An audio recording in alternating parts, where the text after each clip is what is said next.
Y justamente para abordar ese tema, saludo con gusto a Dania Rabel, consejera electoral precisamente del INE. Consejera, ¿cómo está? Qué gusto saludarla.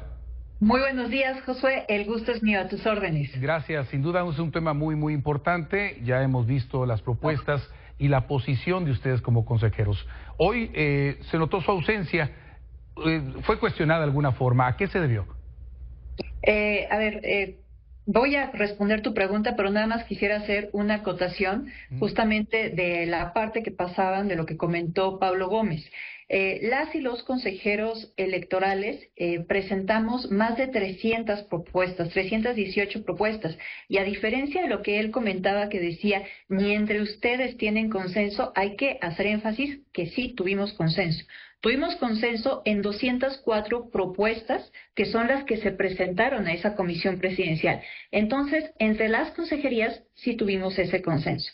Ahora, dicho eso, el motivo fue porque la verdad fue complicado poder hacer este documento que se presentó, y fue hasta el último momento en donde nos presentaron el documento. Nos lo mandaron a las 11:15 de la mañana. Yo estaba aquí en las instalaciones del Instituto Nacional Electoral, hacía más de una hora para el lugar del encuentro que estaba previsto a las 12 del día, así es que pues justamente yo dije, yo prefiero quedarme a ver la última versión del documento porque no puedo ir a acompañar un documento del cual no he revisado ya la última versión.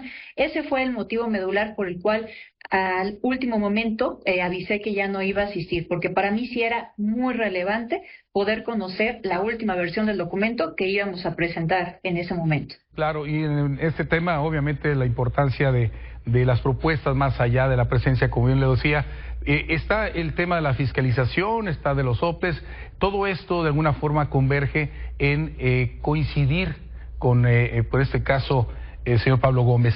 De alguna manera, ustedes defienden esta parte. ¿Qué es lo que se han enfrentado? Es decir, ¿a qué contrapropuestas hay por parte del gobierno federal para, de alguna forma, transformar al INE? Es que justamente ese es uno de los problemas al cual nos hemos enfrentado, porque, a ver, se ha hablado públicamente de esta reforma electoral, se hizo esta comisión presidencial, se han hecho foros públicos. Antes de eso, en otra administración también tuvimos el plan A, el plan B, el plan C para tratar de hacer pasar una reforma electoral, pero lo cierto es que el día de hoy no tenemos un documento concreto, un documento respecto al cual podamos nosotros discutir y dar nuestra opinión técnica desde el punto de vista de la experiencia del Instituto Nacional Electoral. Y creo que esa es una de las grandes problemáticas. Estamos hablando de las cosas que algunos actores políticos han mencionado públicamente, y lo que en concreto presentó el Instituto Nacional Electoral son cuestiones que derivan de la implementación y de organizar elecciones electorales y de la implementación de la elección judicial, y que a partir de lo que observamos creemos que se puede mejorar en el esquema que tenemos actualmente vigente, pero pues no hay una propuesta o una contrapropuesta, como dices, porque no tenemos todavía un documento escrito. Ahora, esto también obedece a las distintas presiones y dicen a una cobertura de pues hacer las mesas de trabajo. ¿Son suficientes las mesas que se hicieron o fueron simuladas de alguna forma para seguir defendiendo la propuesta de la presidencia? A mí me parece que fueron insuficientes respecto al tiempo que se le daba a las personas para exponer. La verdad es que tenían apenas unos minutos para exponer sus ideas, no había una réplica, una posibilidad de confrontación de ideas, de que se explicara más a fondo por qué de alguna propuesta en concreto. Entonces, sí creo que dejaron a deber estos foros desde esa perspectiva. ¿Cuál es el principal riesgo que se corre ante el INE de una propuesta venida sin tomar en cuenta precisamente las que hoy ustedes propusieron? Para no ir más lejos, lo vimos en la elección judicial. La verdad es que fue muy complejo, y si no hubiera sido por la estructura sólida del servicio profesional electoral que tenemos en el INE, por la gente también de la rama administrativa con amplia experiencia, no hubiéramos podido sacar adelante esta elección. Fue de verdad muy compleja, y eso que pues no estábamos al mismo tiempo llevando, como se va a tener en 2027, una elección federal, porque en 2027 hay que reconocer también y recordar que se tiene que renovar la Cámara de Diputados y Diputadas. Entonces, eso va a aumentar el grado de complejidad.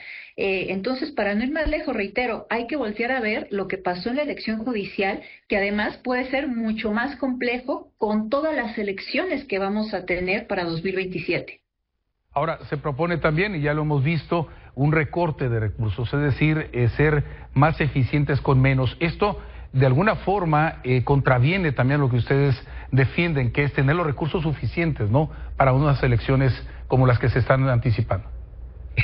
A ver, hay que ver el tema del presupuesto, me parece, desde dos ámbitos. Desde el ámbito de la autonomía que tienen que tener las autoridades electorales, el hecho de que se reduzca el presupuesto que se solicita y que se justifica a los congresos locales o a la Cámara de Diputados en el ámbito federal, no abona a esta autonomía, porque a final de cuentas no se le da a los institutos los recursos que requieren para cumplir exclusivamente con las funciones que les están encomendando.